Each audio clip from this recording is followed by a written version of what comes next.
There's a word most of us say without thinking. We say it 1,000 times before we're 5 years old, and we never once stop to consider what it costs. Mom. For 3 years, a boy named Marcus Webb would not say it to the woman raising him. Not by accident. Not out of habit. On purpose every single day for 3 straight years. He called her Carol. Sometimes Miss Carol when he was feeling generous. He ate her cooking, slept under her roof, let her sign his school forms and sit through his parent-teacher conferences, and never once, not one time, let that word leave his mouth. Carol never pushed. She never once asked him to say it.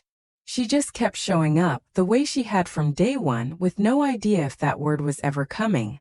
Then on a Friday evening in May, in front of 300 folding chairs and a high school football field full of strangers, Marcus walked up to a microphone he wasn't supposed to speak at, looked straight at the woman sitting in row 12, and said the word that changes everything in this story. I want to tell you how he got there. And I want to tell you what it cost her to wait. To understand why that word mattered so much, you have to go back further than Marcus. You have to start with Carol 8 years before she ever heard his name. Carol Jennings was 44 years old and by every measure she'd grown up believing in, exactly where she was supposed to be. She'd been married 19 years to a man named Doug. Together they ran a small fabric and quilting shop on the square in Clearfield, Pennsylvania. The kind of store where regulars came in on Saturdays just to talk, not just to buy. Carol had built that shop herself, starting with a single sewing machine in her garage and a loan her own mother had co-signed, half out of faith and half out of worry. By the time she was 40, it had a real storefront for part-time employees and a name people in 3 counties recognized. Carol's own mother had taught her to sew on a hand-me-down machine when Carol was 8. In a kitchen not so different from the one she'd eventually raised Marcus in. It wasn't a hobby in that house. It was patched school clothes and mended church dresses, the quiet trade of a family that couldn't always count on new things. Carol grew up believing that making something with your own hands was the most reliable kind of dignity a person could hold on to, and she carried that belief into her marriage, into the shop, and eventually, without meaning to, into the kind of mother she'd become for a boy who'd never once been taught that dignity could survive in one place long enough to matter. She was good at it the way people are good at things they were built for. Her hands knew fabric the way some people know language, instinctively without translation. She could look at a length of cotton and tell you, almost to the inch, how much you'd need for a queen-size quilt. Customers used to joke that Carol's shop ran on 2 things. Thread and Carol's memory, because she remembered everyone's projects, everyone's deadlines, everyone's kids' names. Then 2 things happened in the same 18-month stretch, close enough together that for years afterward Carol struggled to separate them in her mind, even though they had nothing to do with each other. The first was Doug. 19 years in, he told her on an ordinary Tuesday that he'd met someone else and he was leaving. Not in anger. Not after a fight. Just calmly, like a man returning a library book that was overdue. Carol spent the next year learning the particular humiliation of being left by someone who wasn't even angry at her. There was no villain to blame. Just absence showing up everywhere his presence used to be. The second thing was her hands. It started a stiffness in her fingers that she blamed on age, on cold weather, on too many hours at the machine. By the time a doctor finally said the words rheumatoid arthritis out loud, Carol had already lost weeks of work to swelling she couldn't hide from customers anymore. The disease didn't take her hands all at once. It took them the way water takes a shoreline, a little every season, until one day she sat down at the machine she'd run for 15 years and her fingers simply wouldn't do what she asked of them anymore. A failing marriage and failing hands don't sound related. But together, they did the same thing to Carol that a flood does to a house with one cracked foundation. They found the weak point and they widened it. Within 2 years of the diagnosis, with Doug gone and her own hands no longer reliable enough to keep up with custom orders, the shop that had once run on thread and memory closed its doors for the last time, and Carol stood in the empty storefront on a Tuesday afternoon doing the same thing thousands of failed business owners have done before her. totaling up exactly how much of her life had just ended, and trying to figure out what was supposed to come next. What came next surprised everyone who knew her, including for a while Carol herself. She didn't take another job in retail. She didn't go back to school for a new trade, not right away. Instead, about a year after the shop closed, sitting alone in a house that suddenly felt too big and too quiet for one person, Carol started reading about something she'd never seriously considered before: becoming a foster parent. She'd tell you, if you asked her honestly, that it wasn't some noble calling that struck her out of nowhere. It was simpler and a little more selfish than that. She had a house with 3 empty bedrooms and a life that had gone almost completely silent. She had spent 19 years building things for other people. A marriage, a business, a name on a storefront, and all of it had been taken or had slipped through hands that no longer closed the way they used to. She wanted, more than anything, to matter to someone again. She just didn't expect it to look like this. The process was not what she imagined.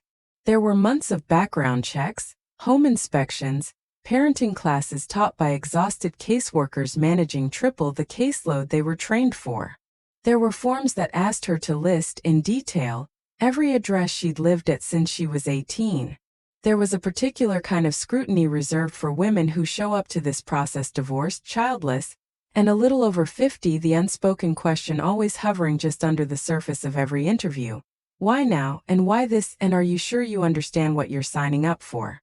The training classes themselves ran on Tuesday nights in a church basement that smelled like burnt coffee, 12 strangers in folding chairs learning, in clinical terms, about trauma responses, attachment disorders, the legal mechanics of a system none of them had ever had reason to study before. Carol remembers one session in particular, taught by a caseworker who'd been doing this work for over 20 years, who told the room something that stuck with her longer than almost anything else she learned that year. Most of these kids, the woman said, have already decided you're going to leave before you've even unpacked their bag. Your only job for a long time is to just not leave. That's it. That's most of the job, for longer than you'll want it to be.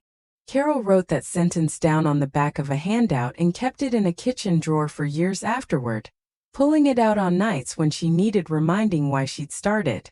She heard versions of that question from people who weren't caseworkers, too.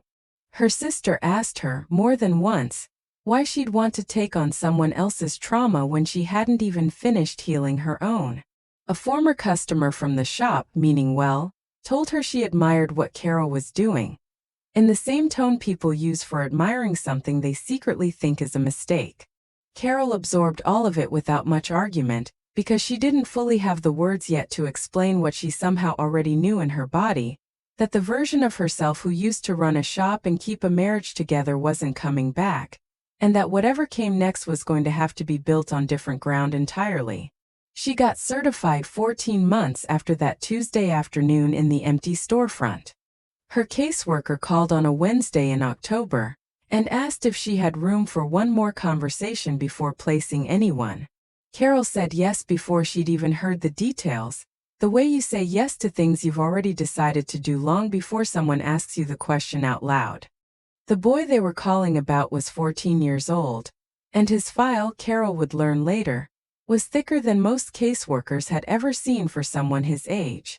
Marcus Webb had been in the system since he was 9. His biological mother struggled with addiction in the particular grinding way that doesn't resolve itself in a single dramatic moment. It cycles, gets better, gets worse, gets better again, until the people around it stop believing in the better parts. His father had never been in the picture in any way that left a mark. By the time Marcus came to Carol, he'd lived in 5 different placements in 5 years. One of those placements had told him 2 years earlier that they intended to adopt him. He'd let himself believe it. They changed their minds 8 months later, for reasons that had nothing to do with him and everything to do with their own marriage falling apart, and Marcus was moved again with a single duffel bag and no explanation that made any sense to a 12-year-old. That particular disruption left a mark that no caseworker's notes could fully capture, though they tried. Marcus had started calling that couple mom and dad about 4 months in, the way kids will when adults give them permission to. When it ended, a caseworker he barely knew drove him to a new placement in near total silence, and Marcus made a decision in the back of that car that he would carry unspoken for the next 2 years. He wasn't going to hand that particular word to anyone again until he was completely certain it wouldn't be taken back. He started packing his own bag the same day he arrived anywhere new, not unpacking it fully even when he had a dresser, because some part of him had learned that being ready to leave hurt less than being surprised by it. That packed bag sat, half full, in Carol's guest room closet for the better part of a year before she ever worked up the nerve to mention she'd noticed it. Carol didn't know all of this on the day he arrived. She learned it in pieces over months, the way you learn the layout of a house you've just moved into by walking into walls a few times first. What she knew on day one was a thin, watchful boy standing on her porch with a backpack and a duffel bag, refusing to meet her eyes, answering every question with the fewest possible words. She showed him his room. She told him dinner would be ready at 6. And he could eat with her or take a plate to his room, whichever he preferred, no pressure either way. He took the plate to his room. He did that for the first 11 days. Carol learned more about him in those 11 days from what he left behind than from anything he said. He scraped his plate clean every time, rinsed it, and set it by the sink without being asked. The habit of a kid who'd learned that being easy to feed was a survival skill. He never turned the television on without asking first, even when she told him twice he didn't need to. On the 4th night, she found a granola bar wrapper hidden at the bottom of his trash can, and she understood, without him saying a word, that he was quietly stockpiling food in his room. The old instinct of a kid who'd gone hungry between placements before and didn't yet trust that this kitchen would still have food in it next week. She didn't mention it.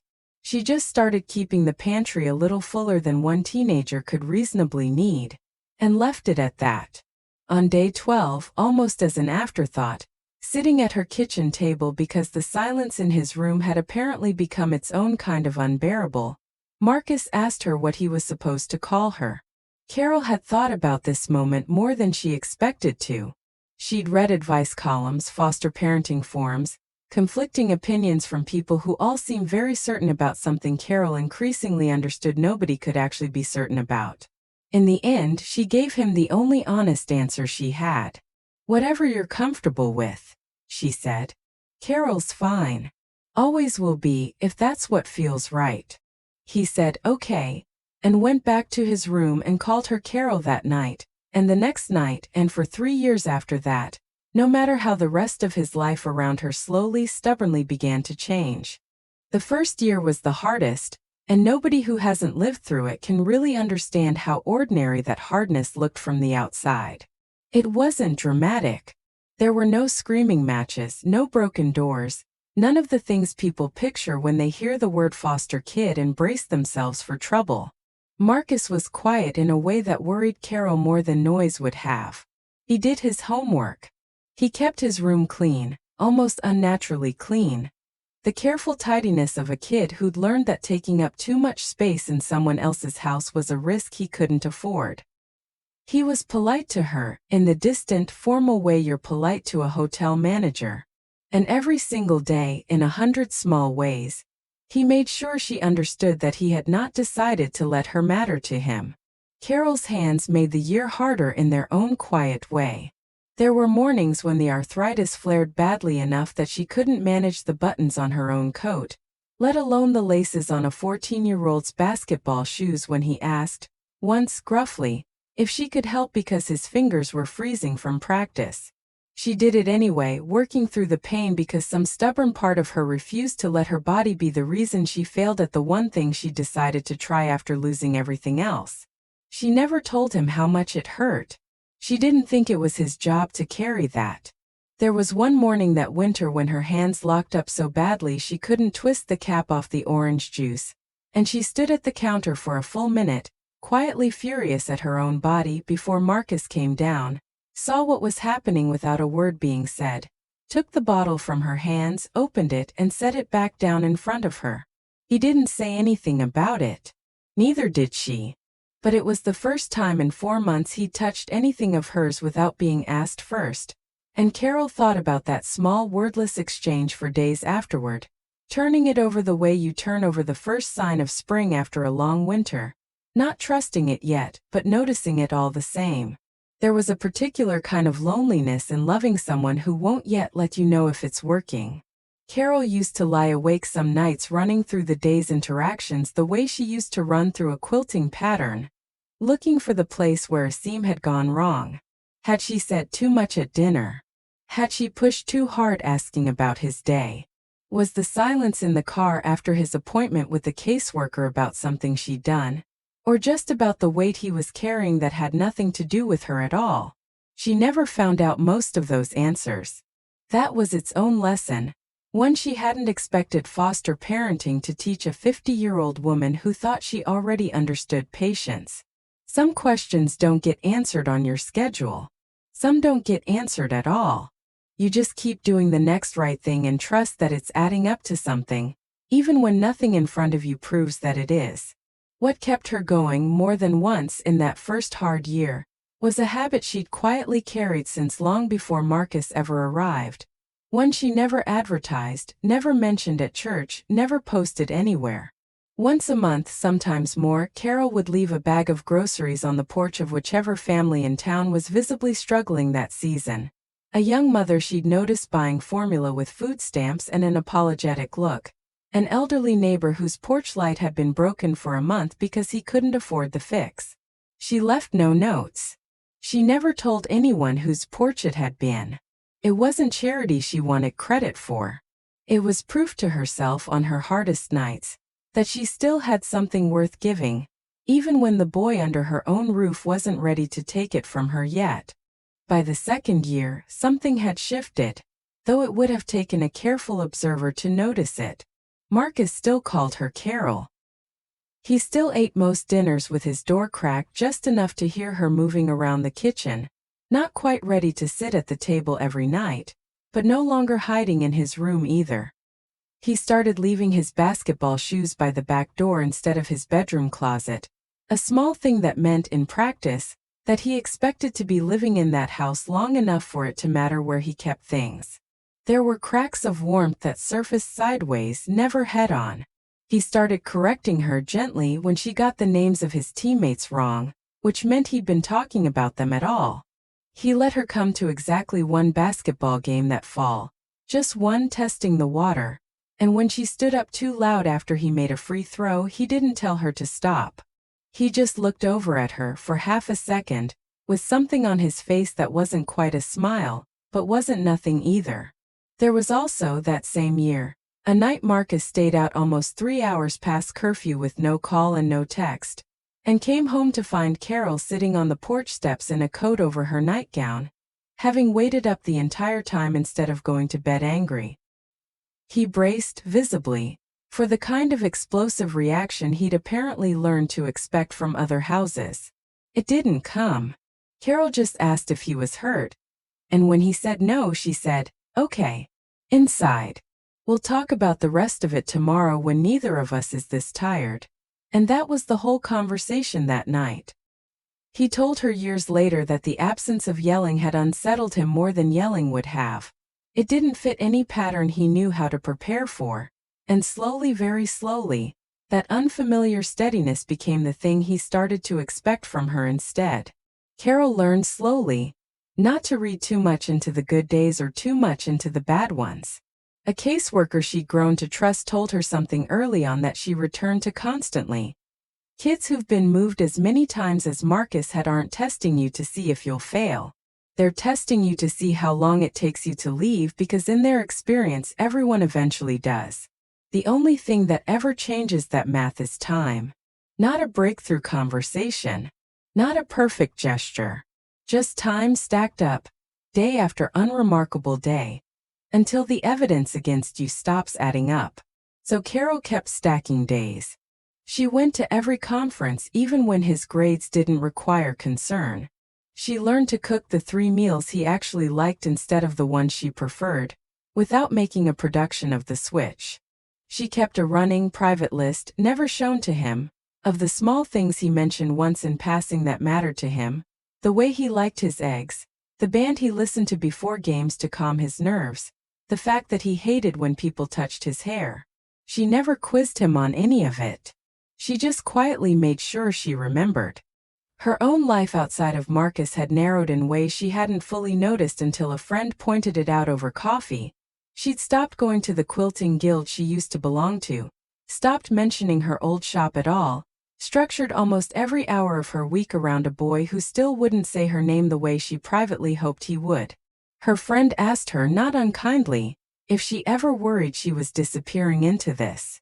Carol thought about it longer than the question probably deserved before she answered. "I disappeared once already," she said. "When the shop closed, when Doug left. I know what that actually feels like. This isn't that. This is the opposite of that, even on the days it doesn't feel like it."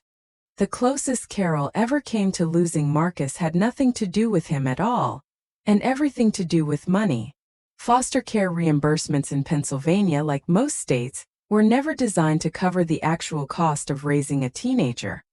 The growth spurts that wreck a wardrobe twice a year, the orthodontist bills, the cleats that wear out every season a kid plays a sport seriously.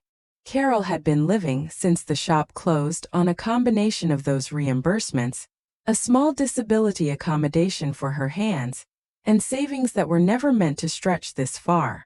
In the spring of Marcus's second year with her, her car transmission failed at the same time her water heater gave out, and for about 6 weeks, Carol did the math on her kitchen table more times than she wanted to admit, trying to find a version of the numbers that didn't end with her having to call her caseworker and explain that she might not be able to keep him. She never told Marcus how close it got. She didn't think a 15-year-old needed to carry the specific dollar amount of his own uncertainty. She took on alterations work again, slow and painful on her hands but steady enough to bridge the gap, sewing late at night after he'd gone to sleep, icing her fingers afterward so the swelling wouldn't show at breakfast. She sold things she didn't need, including on a Tuesday that cost her more than the dollar amount suggested, the last of Doug's old fishing equipment she'd kept in the garage for no reason she could ever explain except that throwing it out had felt, for years, like one more ending she wasn't ready to sign off on. She asked her sister for a loan she still hadn't fully paid back by the time this story reaches its end, and she swallowed every bit of the old pride that used to keep her from asking anyone for help with anything. It worked in the unglamorous way these things usually work, not through some dramatic rescue, but through 6 weeks of exhausting, invisible effort that nobody but Carol ever fully knew about. If you've stayed with me this far into Carol and Marcus's story, I think you're someone who understands that the moments that matter most rarely look impressive from the outside. They look like a woman doing alterations at midnight so a kid she isn't even sure loves her back can keep playing basketball in the spring. If that's the kind of thing that means something to you, I want to invite you to subscribe to our channel and join us every day, because these are exactly the stories we tell here. Now back to that kitchen table, because what happened next is the part of this story that actually turns everything around. It was Marcus, not Carol, who found out how close things had gotten, not from her, but from an offhand comment her sister made during a visit, thinking he already knew. He didn't say anything for 2 days. Then on a Thursday evening, he came down to the kitchen where Carol was hemming a stranger's dress pants under the bad overhead light, and he sat down across from her without being asked, for the first time in almost 2 years. "You should have told me," he said. "Told you what?" Carol said, not looking up from the needle because looking up felt like it might break something. "That you almost couldn't keep me," he said. "Because of money. Not because of me." Carol set the needle down then. "There's never been a version of this where it was because of you," she said. "Not once. Not for one single day." That Thursday night at the kitchen table didn't fix everything. Stories like this don't work that way, no matter how much we might want them to. Marcus still called her Carol the next morning. He still kept some distance, the old habit too deeply grooved to disappear because of one honest conversation. But something had loosened. Over the following months, Carol started noticing small structural changes in how Marcus moved through the house. The kind of changes you only see if you've been quietly watching for them for 2 years. He started doing his homework at the kitchen table instead of his room, close enough that she'd glance up and find him already looking at her, like he wanted to say something and hadn't decided whether to yet. He started telling her about his day unprompted in the car, in those loose few minutes right after school pickup when kids will say things they'd never say sitting across a dinner table on purpose. He brought up his biological mother for the first time that winter, on a drive home from practice, staring out the window instead of at her. He told Carol that he used to believe every single placement every single year, that she was going to get better and come find him. He'd stopped believing it sometime around his 13th birthday, not because anything specific happened, but because he'd simply run out of the particular kind of hope that takes active effort to maintain. Carol didn't try to fix that for him. She didn't offer empty reassurance about a woman she'd never met. She just said, "That sounds like one of the hardest things to lose, believing someone's coming back," and let the silence after that statement do whatever work it needed to do. He told her one more thing that drive, almost as an afterthought, staring out the window the whole time he said it. He remembered his mother singing to him once, badly off-key, in a kitchen in an apartment he couldn't picture anymore except for that one detail. Her voice cracking on the high notes and him laughing at her for it. He said he used to be afraid that if he ever let himself love anyone else's kitchen the way he'd loved that one, the memory would get crowded out and disappear completely. Carol told him that wasn't how memory worked, not really, and she hoped to God she was right because it was the kind of thing you say to comfort a kid without having any actual proof it's true.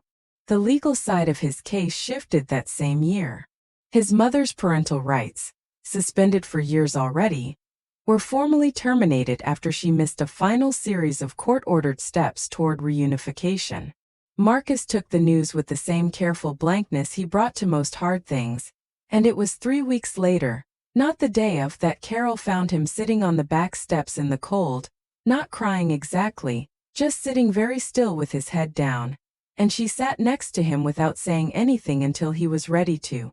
His caseworker raised the subject of adoption not long after that, not foster care anymore but a permanent legal adoption, the kind that would let Carol be his mother on paper as well as in practice, if both of them wanted it.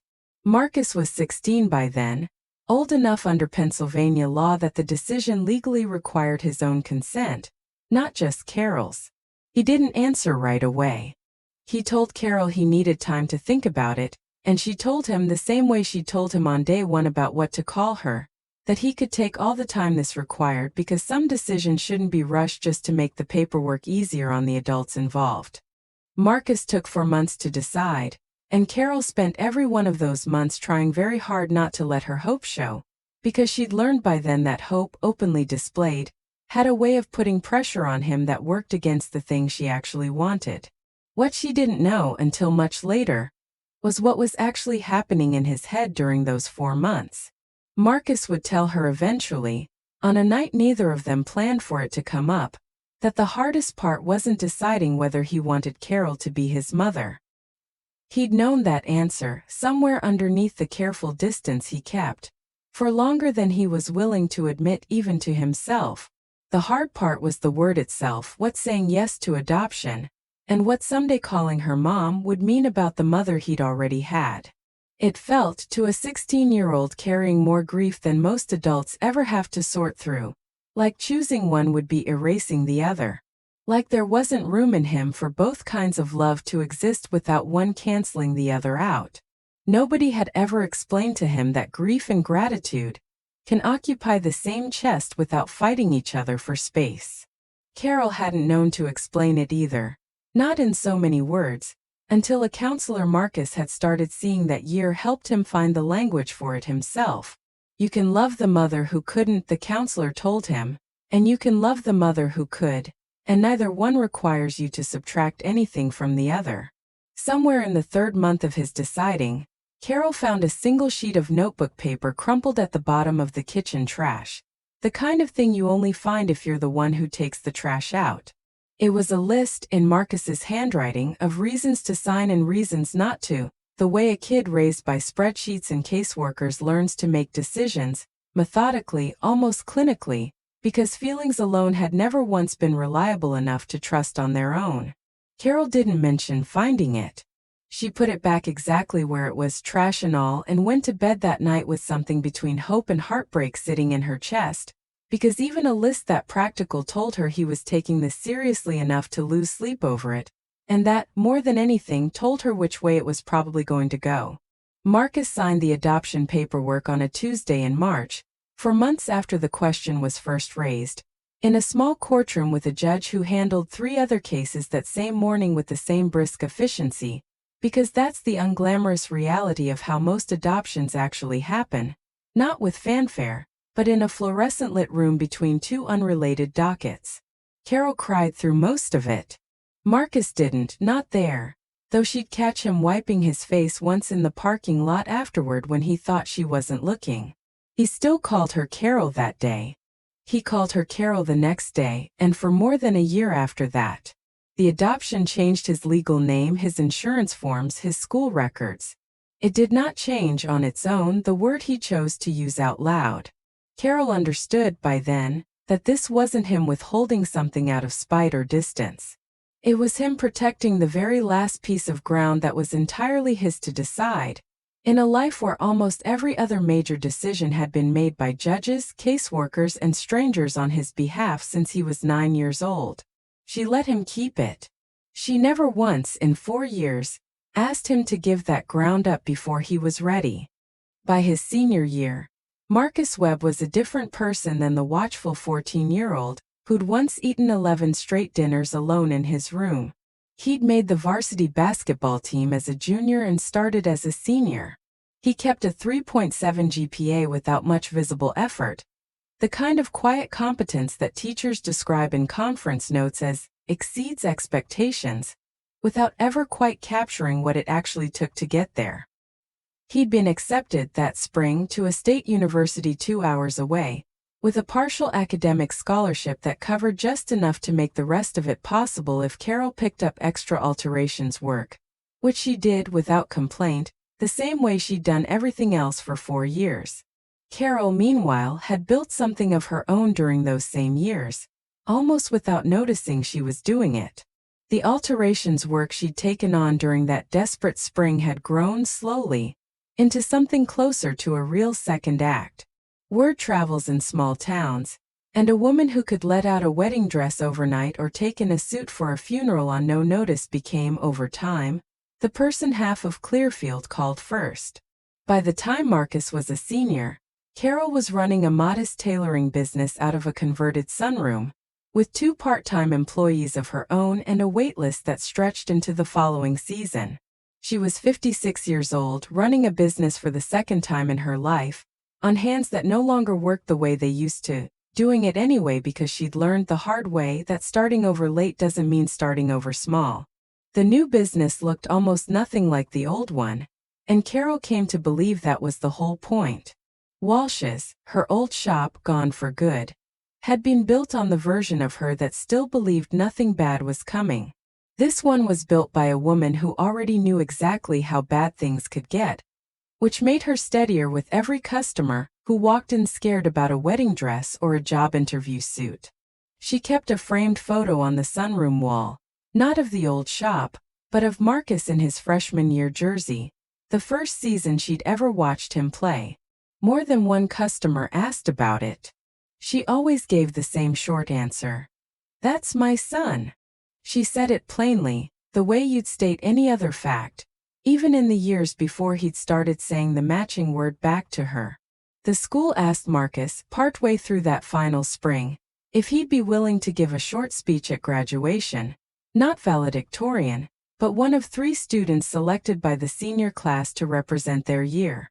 He said yes before he'd worked out what he was actually going to say. He worked on that speech for weeks, mostly alone, mostly at the kitchen table where, years earlier, he'd first found out how close he'd come to losing this entire life over a broken water heater and a failed transmission. Carol never asked to read a draft.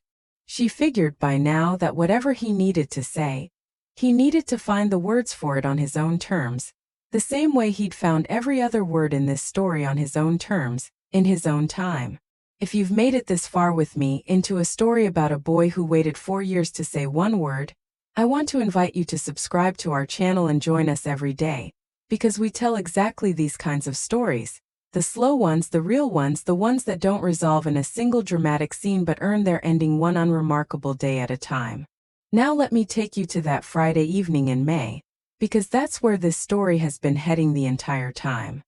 The Clearfield High School graduation was held on the football field that year, the same field Marcus had walked past 1,000 times on his way to basketball practice, now filled with 300 folding chairs, a portable stage, and the particular early evening light that makes everything in a small town look a little more important than it usually does. Carol sat in row 12 on the aisle. In a navy blue dress she'd altered herself 3 times trying to get the sleeves right for hands that didn't always cooperate. She'd told herself walking in that she wasn't going to cry, the same promise she made to herself before every one of Marcus's games, every conference, every milestone over the past 4 years, and broke roughly the same percentage of the time. The 2 speeches before his were fine, earnest, a little rehearsed, the kind of graduation speeches you forget the specifics of within a week. Carol's sister sat beside her, having driven 4 hours that morning specifically not to miss this, and on Carol's other side sat one of her 2 tailoring employees, a woman named Raina who'd become, over the past 2 years, something close to family herself. Carol kept smoothing the same wrinkle out of her dress over and over, a nervous habit her hands had never quite let go of even after all this time, and she found herself doing the math she always did before anything involving Marcus, bracing for disappointment first, so that anything better than disappointment would feel like a gift instead of an expectation. Then Marcus walked up, in a cap that kept sliding slightly forward no matter how many times he'd adjusted it backstage, and he set his note cards down on the podium without looking at them once. He talked first about basketball, about a coach who believed in him before he believed in himself, and the crowd laughed in the right places, the easy warmth of a room that likes the kid up front. Then his voice changed just slightly, the way voices do right before someone says something they've been working up to for a long time. He talked about being 9 years old and not understanding why he kept moving.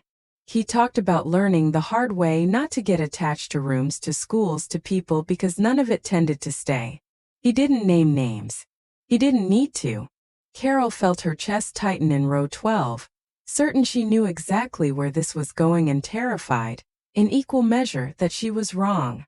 She'd spent 4 years teaching herself not to assume good news was coming, and old habits, even hopeful ones, are slow to unlearn in a single afternoon. He talked briefly about the water heater and the transmission without naming dollar amounts, framing it instead as the year he learned that some people stay even when staying costs them something real. A few people in the crowd who didn't know the specifics laughed softly at the offhand mention of a broken water heater, the way you laugh at any small domestic detail in a speech, not yet understanding why Carol, in row 12, had gone completely still. 4 years ago, he said, I moved into a house with a woman I decided I wasn't going to get attached to. I'd done the math on attachment already. It always cost more than it gave back. He paused, long enough that the silence on the field had a weight to it. I called her Carol for 3 years. Not because I didn't notice everything she was doing. I noticed all of it. The graveyard shift sewing. The game she came to even when her hands hurt too much to clap right. I noticed. I just wasn't ready to give the word away again, because the last time I gave it away, it got handed back to me. He looked out at row 12. I'm ready now, he said. Thank you for everything you've done for me, Mom. The field didn't erupt the way it might in a movie.